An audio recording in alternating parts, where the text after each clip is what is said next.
আমাকে একদিন একদম হঠাৎ সে আমাকে শারীরিক সম্পর্ক করার জন্য প্রস্তাব দেয়, মানে ডাকে। তখন সে আমাকে বললে যে তোমাকে বিয়ের মানে সেক্স করতে হবে। ভয় পেয়ে আমি স্যারের কথায় রাজি হলাম। যৌন হয়রানি যেটাকে বলি, মানে খারাপ সম্পর্ক করার জন্য আমাকে বারবার মানে প্রস্তাব দিচ্ছিল, তোমার এসএসসি রেজাল্ট খারাপ করে দেবো।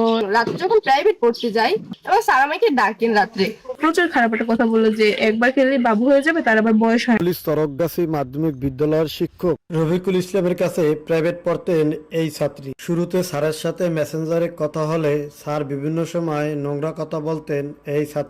স্যারের এসব নোংরামো দেখে তাকে মেসেঞ্জারে ব্লক করে দেন এই ছাত্রী। এই সহকারী শিক্ষক মোহাম্মদ রফিকুল ইসলাম, সেই স্যারের কাছে আমি বিগত অনেক দিন ধরেই কোচিং করছি এবং সে আমার খুব শ্রদ্ধেয় একজন স্যার ছিল। কিন্তু আমি ভাবতে পারিনি সে আমার সাথে এরকম একটা কাজ করবে। সে আমাকে কিছুদিন আগে মেসেজে, ফেসবুক মেসেঞ্জারে আমাকে অনেক মানে নোংরা কথা বলছে।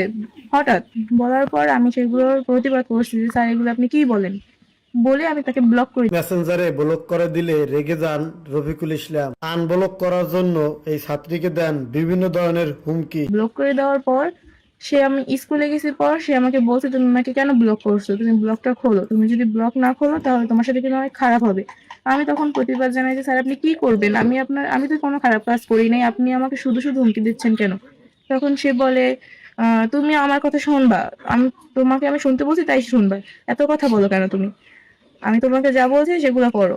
তারপর আমি তারপরও বলছি যে স্যার আমি তো আপনার মানে কোনো খারাপ কাজ করিনি, আমি তো বাধ্য না স্যার এগুলো করতে। তখন সে বলে বেশি কথা বলছো, তুমি চুপ থাকো, আমার কথা বলে শোনো।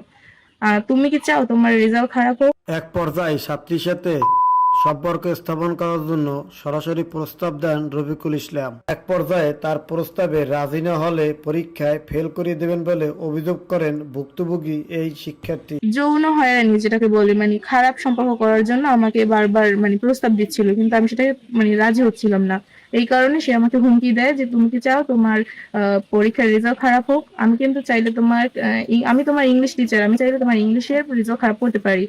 সেক্ষেত্রে তোমার কিন্তু তুমি ফেল করে যাবা এবং তোমার ফর্ম ফিল আপ হবে না। এটা কিন্তু নতুন আইন, ফর্ম ফিল আপ এক পেপারে ফেল করলে ফর্ম ফিল আপ হবে না। তুমি কি চাও এটা হোক? তখন আমি ভয় পেয়ে, আমি তো চাই যে আমি পাশ করি, ভয় পেয়ে আমি বললাম, আমি কিছু বলতেও পারিনি সইতেও পারি নাই। তখন আমি আর কি করব, আমি স্যারের কথায় রাজি হলাম। এক পর্যায়ে ভয় পেয়ে মেসেঞ্জারে স্যারকে আনব্লক করেন। এরপর স্যারের কথা মতো মেসেঞ্জারে বয়ফ্রেন্ড এবং গার্লফ্রেন্ডের মতো করে কথা বলতেন বলে জানান এই ছাত্রী। রাজি হলাম বলতে স্যারের সাথে মানে কিছুদিন আমাকে বলছে সে যে তুমি আমার সাথে বয়ফ্রেন্ড এবং গার্লফ্রেন্ডের মতন কথা বলবা, সবসময় এইভাবে ট্রিট করবা। আমি কিছুদিন এইসব কথা বলার পর মানে স্যার আমার খুব বিরক্ত লাগলো, আমি তাকে বারবার ব্লক করে দিতাম, কিন্তু সে আমাকে স্কুলে নিয়ে আবার হুমকি দেওয়া শুরু করলো যে কেন ব্লক করছো, তোমার সমস্যা কি। এখানেই শেষ নয়, একদিন স্যারের কাছে প্রাইভেট পড়তে গেলে সরাসরি তাকে শারীরিক সম্পর্ক করার প্রস্তাব দেন রফিকুল ইসলাম। আমাকে একদিন একদম হঠাৎ সে আমাকে শারীরিক সম্পর্ক করার জন্য প্রস্তাব দেয়, মানে ডাকে। তখন আমি এগুলো সহ্য করতে না পারি অসুস্থ হয়ে গেছিলাম। এই ছাত্রী অভিযোগ করে বলেন স্যারের কাছে প্রাইভেট পড়তে গেলেই স্যার সবসময় কুপ্রস্তাব দিতেন। তার বয়স হয়নি বললে স্যার আরো নোংরা কথা বলতেন বলে অভিযোগ করেন এই ছাত্রী। কি মেসেজ কিছু সংখ্যক কথা বলেন। যেমন সে আমাকে বলছে যে মানে আমার সাথে কিছুদিন আগে মানে উপরিভাব ছিল, তখন আমাকে বলতেছে যে তোমার এই উপরিভাব যাবে, আমার কাছে উপায় আছে। তখন আমি জিজ্ঞেস করলাম কি উপায় স্যার। তখন সে আমাকে বললে যে তোমাকে বিয়ের মানে সেক্স করতে হবে, মানে এইসব খারাপ মানে অনেক খারাপ খারাপ কথা বলছে যেগুলো আমি মুখে আনতে চাই না। এরকম বিষয়ে আরো অনেক কথা বলছে। তো আমি আবার সেটা কি ফোনে বলছো না মেসেঞ্জারে? মেসেঞ্জারে বলছে চ্যাটিং এর মাধ্যমে? হ্যাঁ, চ্যাটিং এর মাধ্যমে, এগুলো প্রুফ আছে আমাদের কাছে। প্রুফ আছে না? হ্যাঁ। তারপরে আমি আবার বললাম স্যার আপনি এসব কি কথা বলছেন, আমার এখনো বয়স হয় না, বিয়ের বয়সই হয় না, আপনি এসব কথা আমার কাছে বলবেন না, আমার 14 বছরও হয় না এখন পর্যন্ত। তখন স্যার আবার বললো মানে একটা প্রচুর খারাপ একটা কথা বললো যে একবার খেলে বাবু হয়ে যাবে, তার আবার বয়স হয় না, মানে কি বলবো আমি আর বলতে চাই না সামনে। অনেক খারাপ খারাপ ব্যবহার করছে আমার সাথে। এক পর্যায়ে স্যারের এসব অত্যাচারে মানসিকভাবে অসুস্থ হয়ে হাসপাতালে ভর্তি হয়। এ সময় ছাত্রীর বাবা ছাত্রীর মোবাইল ফোন চেক করে দেখতে পারেন স্যারের মেসেঞ্জারে সব নোংরা মেসেজ। আচ্ছা, এই ঘটনাটা আপনি কখন মানে শেয়ার করলেন, আপনার বাবা মা বলেন বা পরিবার বলেন, কখন? আমি শেয়ার করতে পারিনি, হচ্ছে কি আমি অসুস্থ ছিলাম, আমার বাবাকে বলা হয়েছে, ডাক্তাররা বলছে যে ওর তো মানসিক চাপ আছে, অনেক প্রেশার। তো তো আমি তো অসুস্থ, আমার স্লাইন চলছে, আমার সেন্স নাই। আমার বাবা আমার ফোন ঘাটাঘাটি করছে যে কি আসলে দেখি ওর কি কারোর সাথে এফআইআর আছে কিনা বা কিছু। তখন বাবা যখন ফোন ঘাটাঘাটি করে দেখে যে না কারোর কাছে মানে কারোর সাথে এফআইআর নেই, বাট ওই মেসেজগুলো স্যারের মেসেজগুলো স্যার আমাকে যৌন হয়রানি করছে, তখন বাবা এগুলোর বিরুদ্ধে স্টেপ নেওয়ার চিন্তা ভাবনা করে। স্যার আপনাকে কোন টাইমে এই প্রস্তাবগুলো দিত এবং আপনার শুরুটা কবে?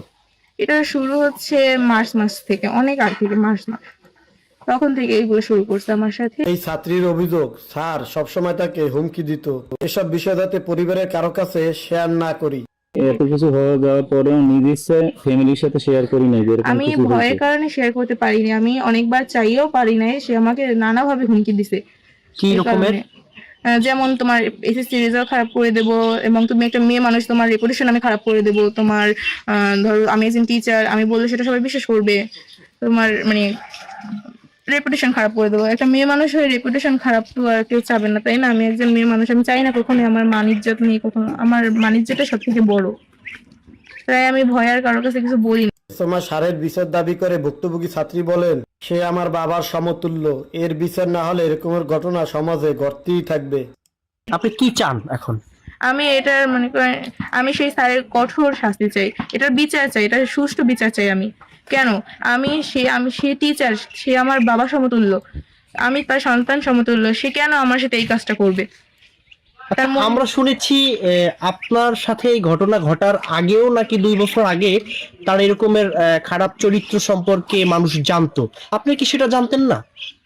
জি আমি জানতাম বলতে, আমার কাছে মানে এরকম মানুষ বলতো যে স্যারটা কিন্তু ভালো না, তুমি একটু সাবধানে থেকো। আমি আবার সেরকম সাবধানে থাকতাম, স্যারের সাথে অতটা ক্লোজ হতাম না, স্যারের সাথে বেশি একটা কথা বলতাম না, একটু দূরে দূরে থাকতাম। তো তারপরও সে আমার ইংলিশ টিচার, তার কাছে আমার বাধ্য হয়ে পড়াই লাগতো। স্কুলের বাইরে পড়লেও আবার সমস্যা আছে কিছু, তো স্কুলে পড়তাম, সে আমার ক্লাস টিচার। এই মানে এইরকম সূত্রেই আর কি সে আমাকে মানে এই টর্চারিং গুলো করে আর কি।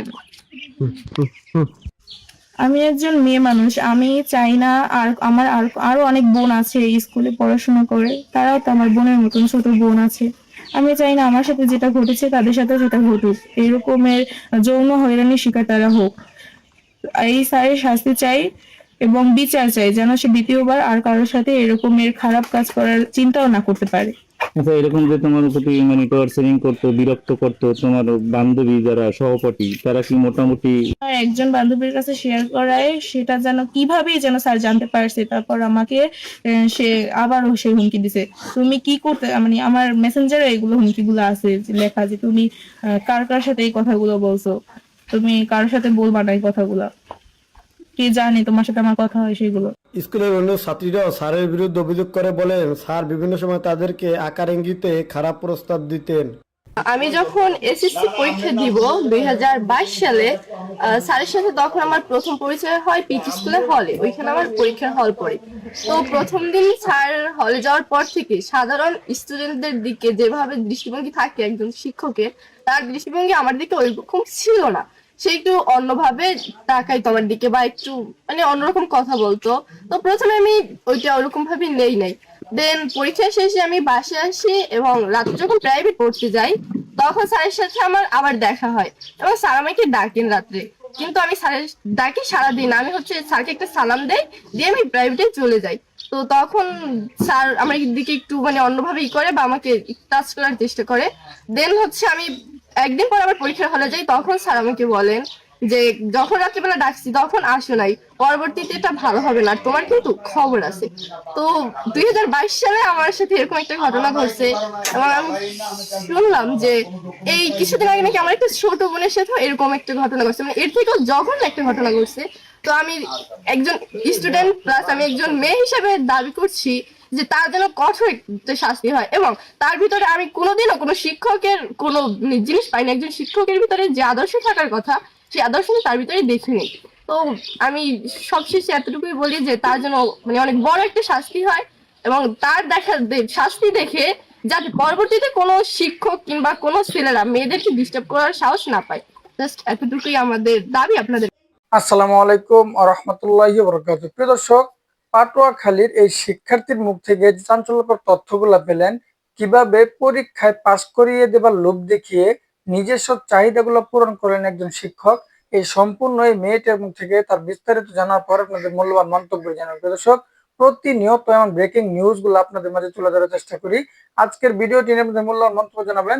প্রতিনিয়ত এমন নিউজ গুলো পেতে অবশ্যই সাবস্ক্রাইব করে রাখবেন, ভিডিওটি ভালো লাইক দিবেন। আজকে এই পর্যন্ত, পরবর্তী ভিডিও আসসালামু আলাইকুম।